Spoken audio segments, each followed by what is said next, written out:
Se você tem dificuldade em encontrar uma peça que atenda às suas necessidades, ou ainda se você é lojista e fica frustrado quando o cliente entra e não consegue fechar a venda simplesmente porque não encontrou uma peça que lhe caísse tão bem, fica comigo que esse vídeo é para você. Sejam todos bem-vindos mais uma vez ao canal. E se você ainda não é inscrito no canal, já se inscreve no canal e deixa aquele joinha para fortalecer o canal, porque toda semana tem vídeo novo para você.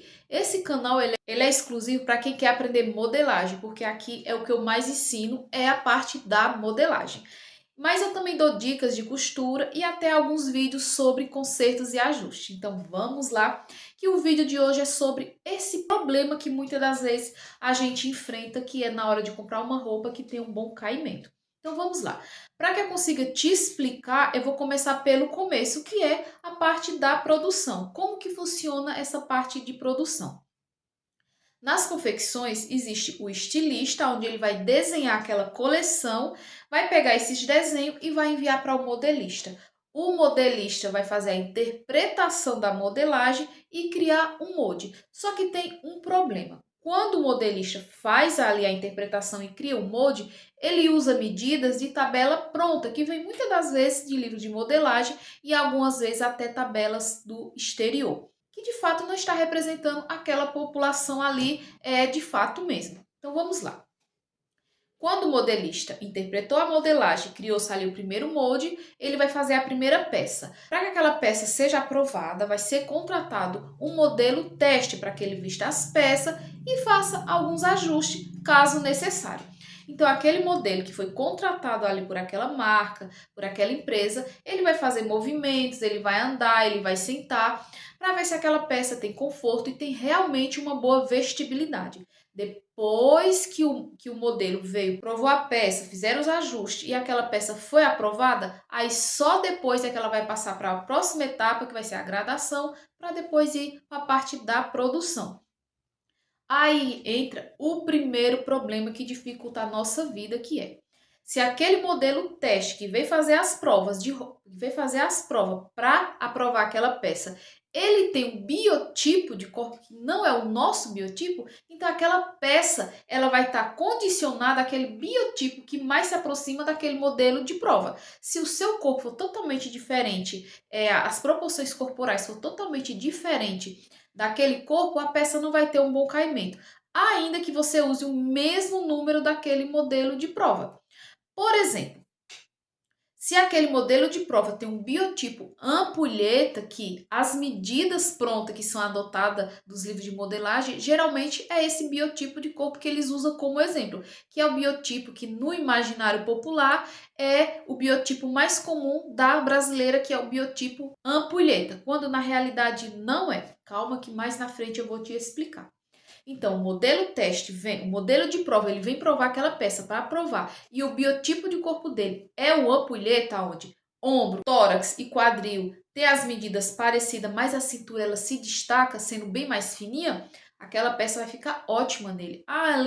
Ainda que a pessoa que for usar, ela use um tamanho menor ou maior, mas a proporção ela continuou a mesma, então vai vestir melhor para uma pessoa que tem um biotipo de corpo muito parecido com esse modelo teste. Sem contar que as medidas adotadas, ela já está condicionada àquela peça para vestir melhor a esse biotipo de corpos. Mas eu já falei tanto em biotipo de corpos que você pode estar se perguntando o que realmente é isso. Então calma que eu vou te explicar também. Existem 5 biotipos de corpos principais, que é triângulo, triângulo invertido, o retângulo, o oval e uma ampulheta. Segundo o imaginário popular, é o mais comum, mas não é. Então, o biotipo de corpo triângulo é onde ombro, tórax são menor do que a parte do quadril. O biotipo de corpo triângulo invertido é ao contrário, onde a medida do ombro e do tórax é maior do que a medida do quadril. O biotipo de corpo retângulo é onde o corpo é mais reto, medida de tórax, ombro, cintura e quadril são muito próximas. O biotipo oval, onde a medida da cintura é o que mais se destaca das demais medidas, sendo maior. E o biotipo de corpo ampulheta, onde ombros e tórax têm as medidas muito próximas, mas a cintura ela é bem mais fina, certo? Aí você vai pensar, o biotipo de corpo oval, muita gente vai classificar como plus size, mas não é. Ainda que você seja plus size, você vai ter as mesmas proporções do seu corpo quando você não tinha tanto peso. Se o seu biotipo de corpo for uma ampulheta, ele vai continuar uma ampulheta, só que ganhou um pouco mais de peso. Mas essas proporções elas não mudam, ou seja, como se fosse a formação óssea do seu corpo, certo? Pronto, entendemos o que significa esses biotipos de corpos. Então, se a peça ela já está condicionada a um biotipo de corpo específico, é natural que ela vista bem para esse biotipo de corpo específico. Certo? Entendemos? Pronto, então a peça foi aprovada, ela vai para a gradação. A gradação nada mais é que o aumento ou a diminuição daquele tamanho. Se o modelo de prova ele usa o tamanho 40, então aquela peça ela vai para a gradação, onde vai fazer tamanhos menores e tamanhos maiores, mas as proporções vão continuar a mesma. Ou seja, se eu uso o tamanho P e aquele cliente e aquele modelo de prova o tamanho 40, mas se a minha proporção corporal for a mesma, meu biotipo for o mesmo, a peça ela vai vestir muito melhor no meu corpo, certo? Se for ao contrário, ela não vai vestir tão bem, porque essas proporções corporais são muito diferentes, certo? Então, as peças foram aprovadas, foram para a gradação e agora foram para a parte de produção em grande escala. Então, é aí onde fica aquela confusão, aquela bagunça que a gente não consegue entender. Por que que em uma marca eu uso um tamanho, na outra marca eu uso um tamanho? É por conta disso. Além de já começar ali a parte de produção feita com uma tabela de medida que muitas das vezes nem representa de fato aquela população, as marcas ainda têm medidas diferentes umas das outras, dependendo de cada modelo escolhido para fazer a prova ali das suas roupas. Então, dando mais uma explicadinha para não confundir a sua mente. Existe um modelo que vai desfilar aquelas coleções, aqueles modelos que desfilam a coleção, e existe um modelo para fazer as provas, que são modelos contratados por agência para fazer aquelas provas. Então, cada marca vai ter um modelo.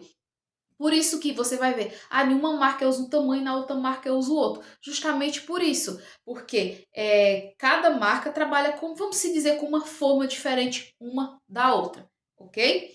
Então fica essa bagunça toda. Então, para tentar melhorar isso, para padronizar essas medidas e a gente não ficar tão perdido, o que acontece? Entra em cena a ABNT. Em 2021, a ABNT lançou a nova norma para a vestibilidade feminina. Em 2009 foi para a vestibilidade masculina. Em 2021, olha só em 2021 foi lançada a norma para a vestibilidade feminina, certo? Essa norma, para se chegar nessa norma, o que eles fizeram? Eles fizeram um estudo em todo o território nacional, em todos os estados, onde os corpos ali das brasileiras mesmo foram escaneados para se chegar a um número padrão ali, uma forma mais assertiva para de fato representar aquela população. Então foram deixados body scanners em vários pontos, em shops, onde tem mais o volume maior de pessoas, né, foram deixados lá esses bodies de scan para que escaneasse mesmo os corpos daquela população para se chegar nesse resultado.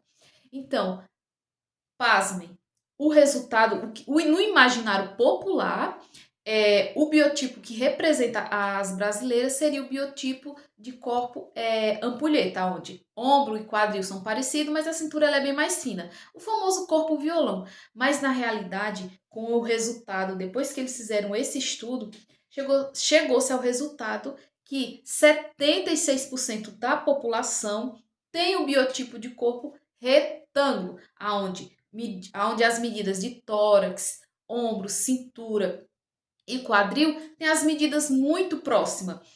O segundo lugar ficou para o biotipo de corpo colher, que é ombro menor, quadril bem mais avantajado, mas a lateral bem mais curva, como se fosse um formato de uma colher mesmo.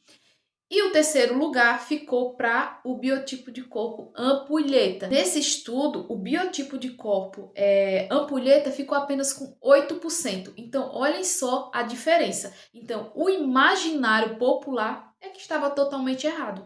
Ou seja, a brasileira não tem um biotipo de corpo ampulheta como se imaginava, mas sim o biotipo da grande maioria, 76%, é mais que a metade, é o biotipo de corpo retângulo. Então, a partir dessa norma, para que as indústrias consigam ser mais assertiva, lançando produto que vistam melhor, de fato, a população brasileira e não uma tabela de medida pronta que muitas das vezes era adotada do exterior. Porém, também tem uma questão. Nem toda empresa ela é obrigada a seguir essa norma. Só que a empresa que seguir essa norma, o que vai acontecer?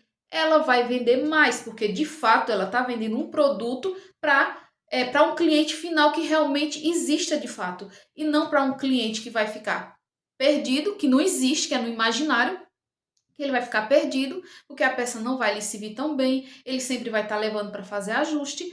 Se aquela indústria, aquela empresa, ela adotar essa nova norma da ABNT, ela vai ser bem mais assertiva, ou seja, o cliente que comprar de uma empresa, de uma marca, que adotou essa nova norma, ela vai tanto vender mais quanto o cliente vai sair mais satisfeito. Então, esse é um conteúdo que eu espero que tenha ajudado você, que você não se sinta frustrado porque acha que o problema é o seu corpo, não é, simplesmente essa parte de confecção, como que a peça é feita. Nós estamos em 2025 já, então já tem 4 anos. Eu acredito que a maioria já deve ter adotado essa nova norma, mas infelizmente algumas empresas ainda continuam com a tabela padrão de antes. Não quiseram investir porque seria novas tabelas, novos modelos. Muitas das vezes os moldes, eles não quiseram se desfazer dos moldes anteriores.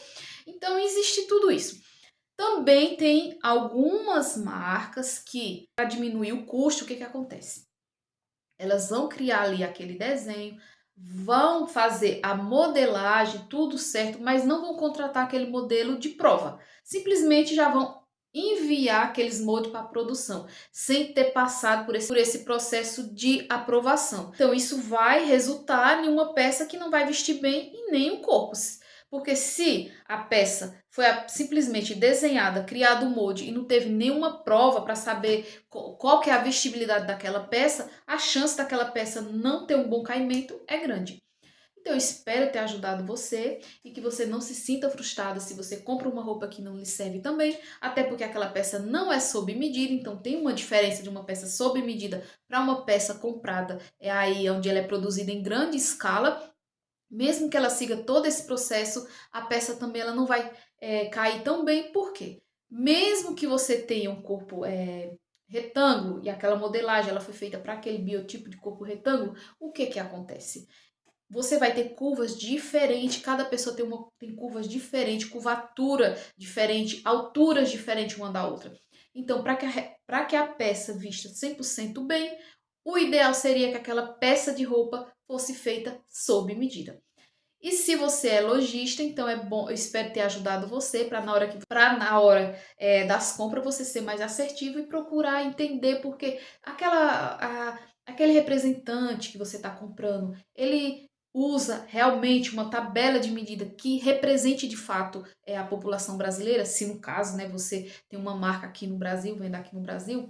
Quando você vai comprar de fora, você já está tendo essa noção que aqui foi criada uma norma baseada nessa população, mas as peças que vêm de fora, elas serão confeccionadas baseada na população daquela região. Então eu espero ter ajudado você e se de alguma forma te ajudou, deixa aqui nos comentários e não sai sem deixar o seu like, porque isso fortalece o canal e faz com que eu esteja criando cada vez mais conteúdo para vocês. Vou ficando por aqui e até o próximo vídeo. Tchau, tchau!